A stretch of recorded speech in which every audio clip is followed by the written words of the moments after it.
So I'd like to share these words from John O'Donohue. Now is the time to free the heart. Let all intentions and worries stop. Free the joy inside yourself and awaken to the wonder of your life. Open your eyes and see the friends whose hearts recognize your face as kin, those whose kindness, watchful and near, encourages you to live everything here.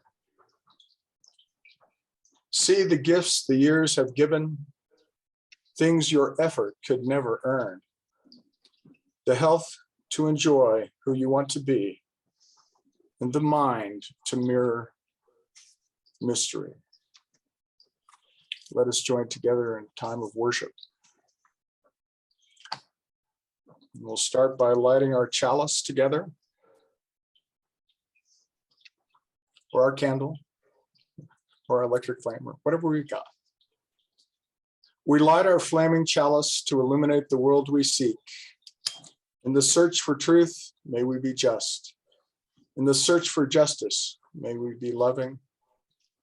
And in loving, may we find peace.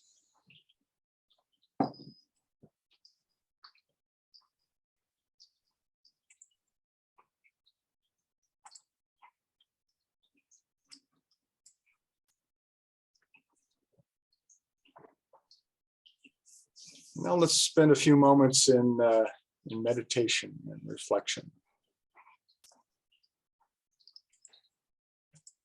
And as you're comfortable doing so, just relax into your chair or your sofa.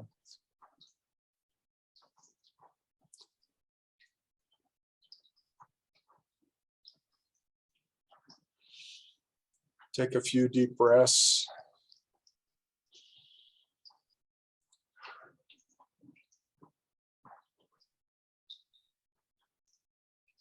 Let's breathe in peace.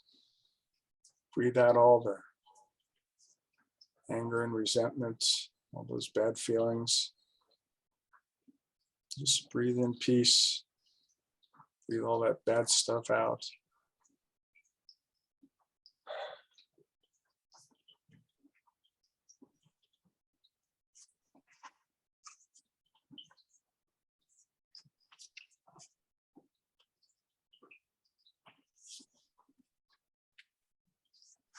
And in that peace, let's create a little space where we can be, just be.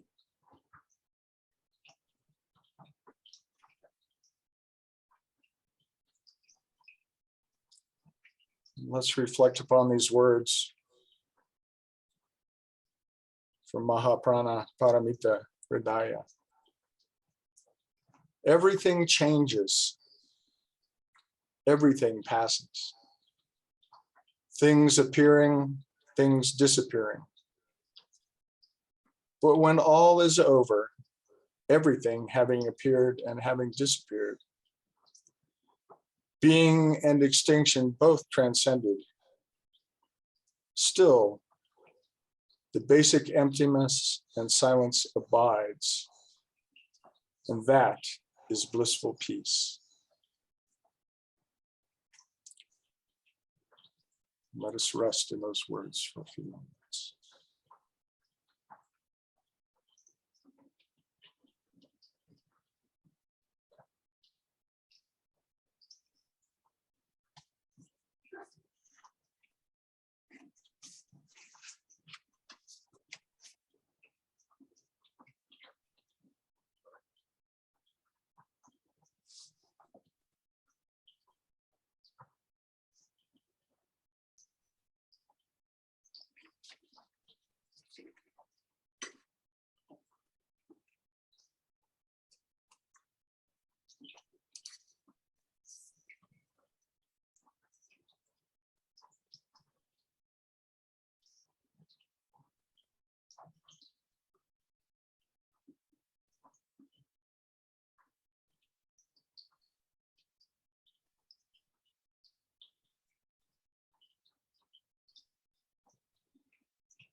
So I invite everyone back into the present moment, which is a good place to be because that's all there is, really.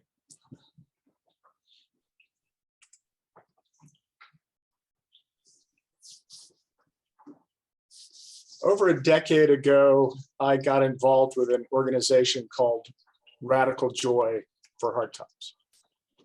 Rad Joy, as we call it, is dedicated to finding and making beauty in wounded places. And we all know there are a lot of wounded places in the world. Strip mines, trashed vacant lots, brownfields and abandoned factories, falling down houses, clear-cut tracts of forest, arroyos and riversides filled with the rusting carcasses of automobiles and appliances, just to name a few.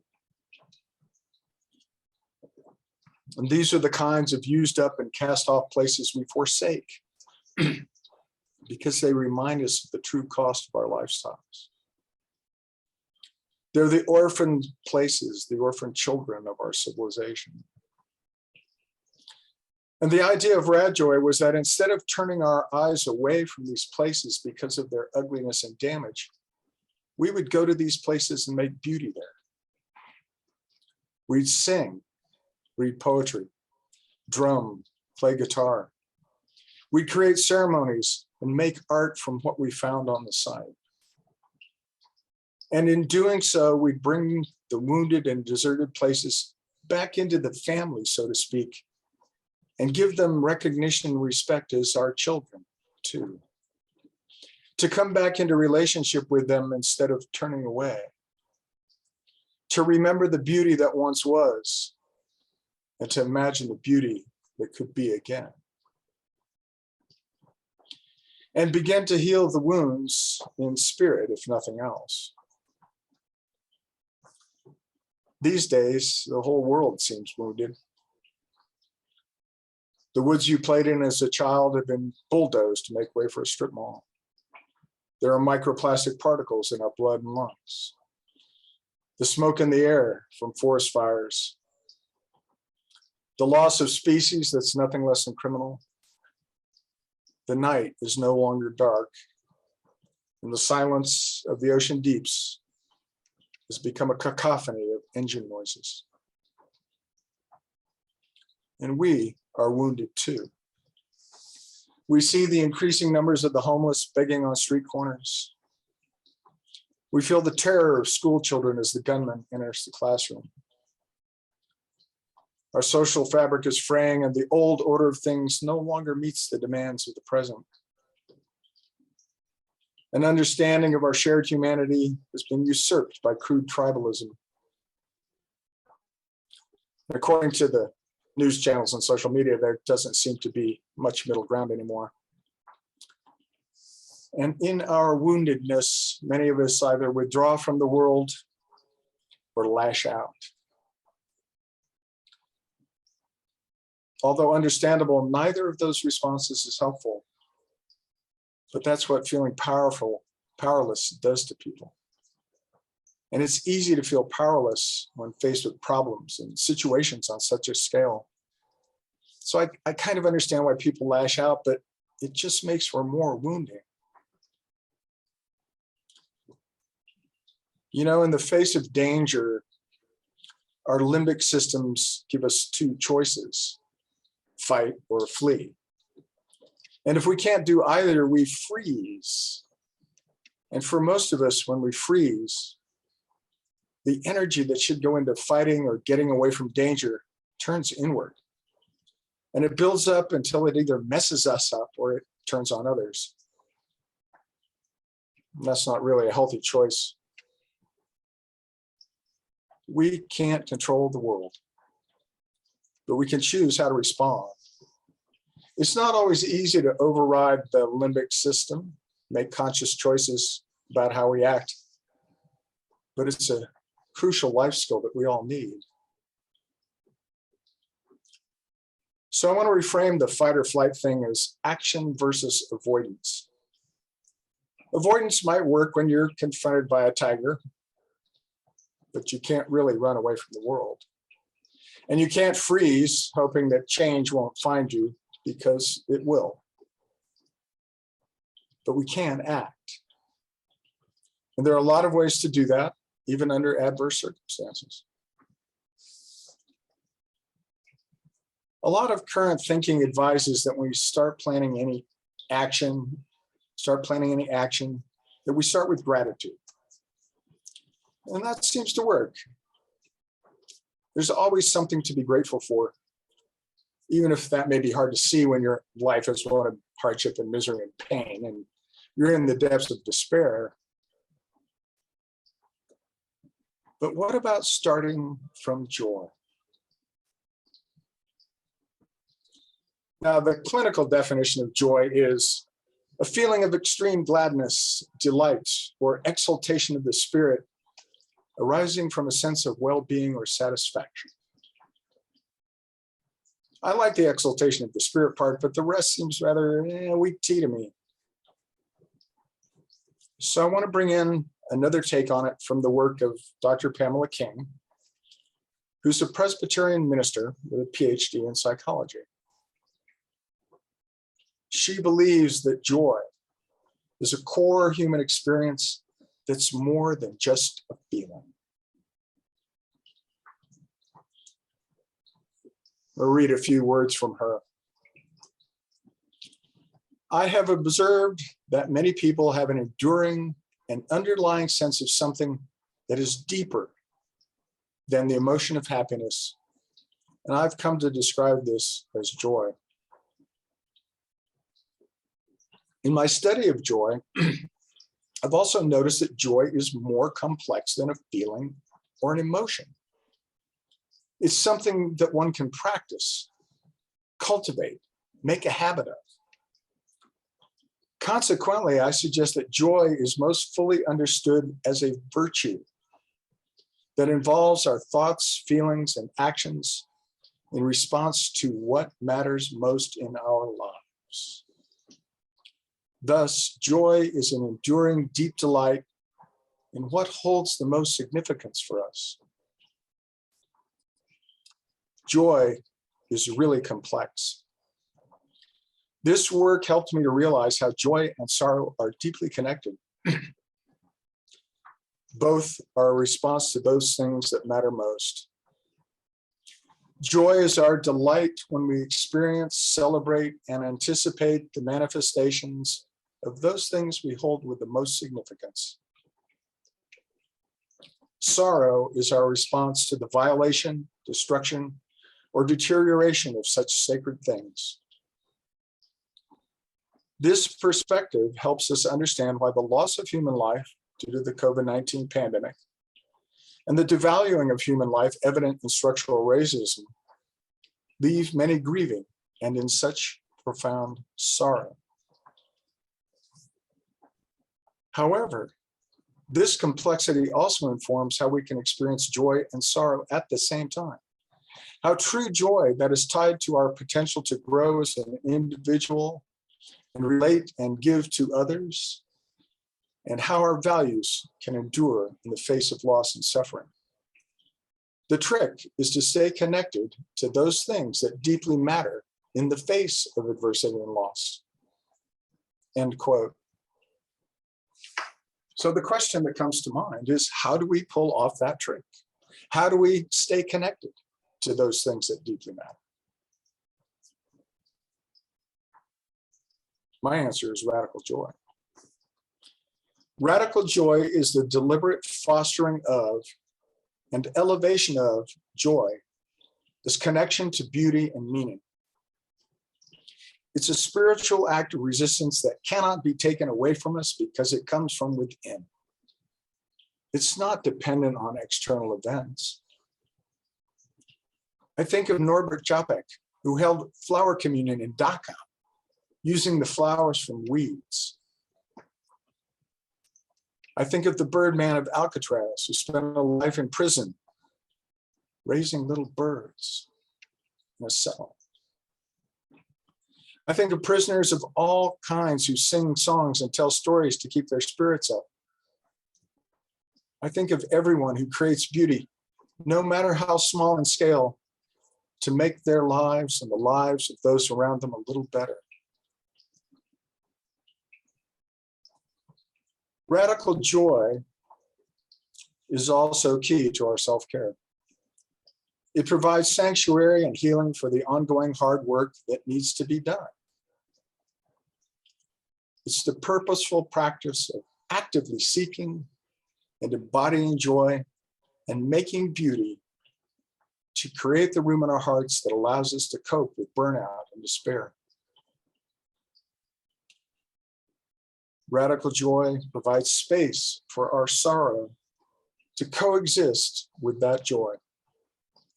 So we can grieve for the clear-cut trees and still delight in the beauty of the new growth rising up. So we can feel deep anger at the overturning of Roe, and yet still notice and feel joy at the touch of the rain and the sun and the wind. Radical joy honors our complexity. And it's a power and an ability that we need to nurture. We need to identify when even tiny strings of joy are there in us and just be present with them. We need to seek out things that bring us joy, especially when our days are busy and we think we don't have the time. Whatever brings us joy, we need to make that a priority and embody that joy in the physical world. Create something out of trash. Take a walk with a friend, go to a play, make some music or art, whatever lights you up. Laugh at yourself when you can, because laughter reminds us not to take ourselves too seriously, and too much seriousness is an impediment to joy.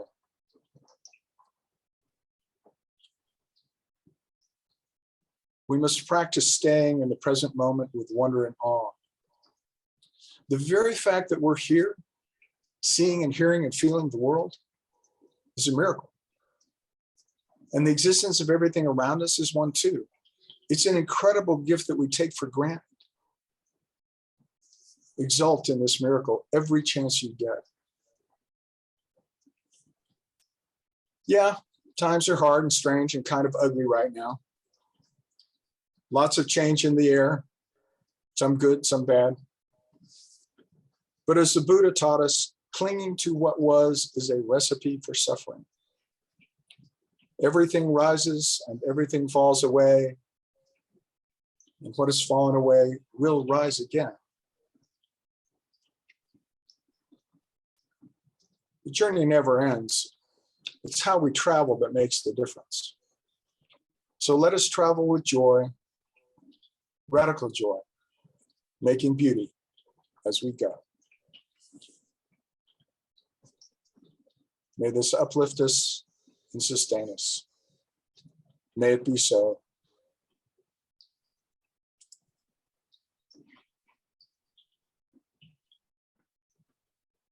Back to you, Joe.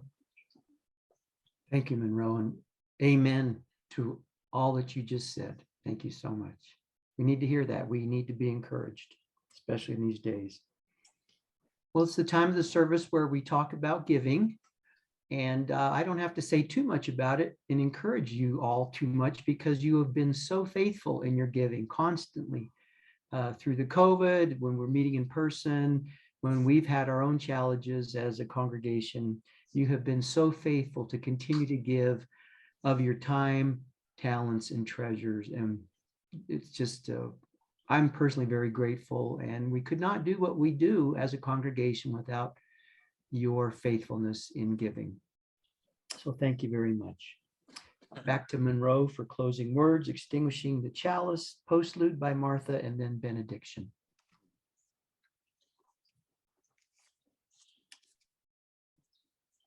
So I'm a little bit of a John O'Donohue kick today.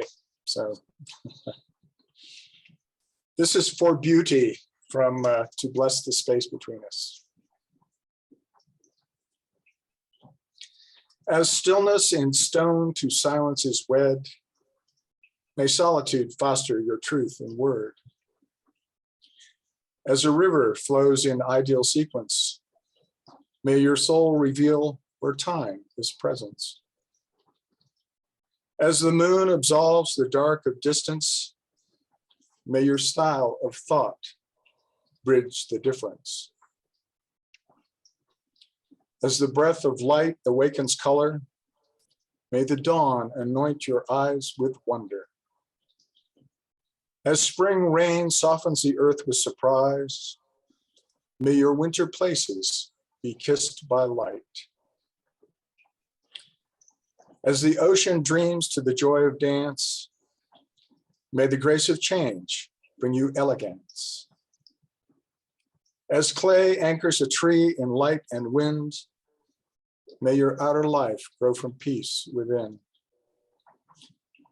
As twilight pervades the belief of night, may beauty sleep lightly within your heart.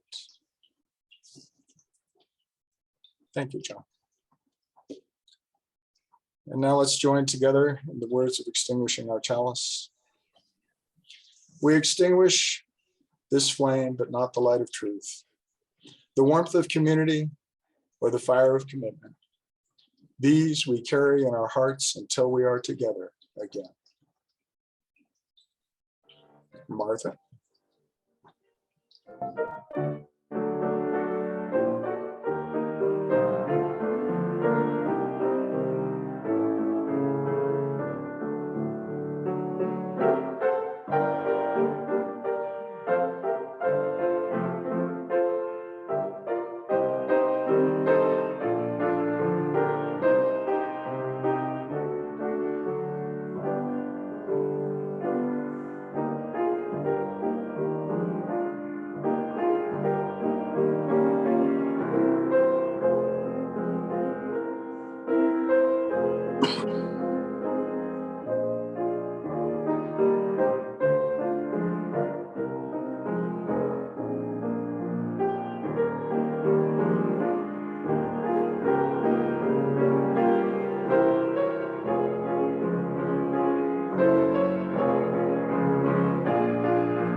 Thank you, Martha, as always, for your beautiful playing.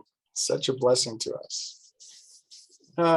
Well, you know, I think this might be the last time we reach out virtual hands across the Zoom room. And next time we are together, we'll be holding hands in person for our benediction, which I'm really looking forward to. So let's join hands across the wires for our benediction. May love and skill guide our hands. May love and skill guide our hands. May love and courage fill our hearts. May love and courage fill our hearts. May love and wisdom light our minds. May love and wisdom light our minds. And love flows through us and walks among us Love flows through us and walks among us as we work to heal our world. as we work to heal our world. Amen, amen, shalom, and blessed be. Go in peace. All of those mitakuye. Amen. Thank you so much. Oh.